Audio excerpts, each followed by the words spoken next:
Hello everyone, in this video I'm going to show you how to transfer 3D files from Blender to 3D Max.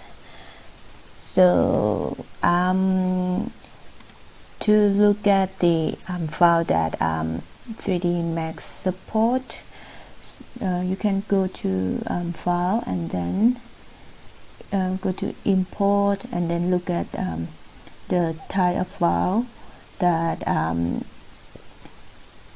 can work on 3D Max. So in here I'm gonna save the Blender file to be FBX. So I'm gonna go back to Blender and then I'm gonna open the trees that this is the Blender file.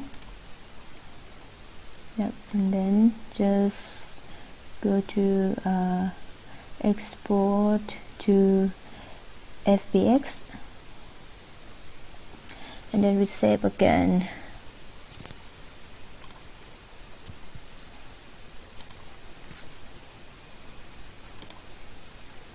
And then import FBX file.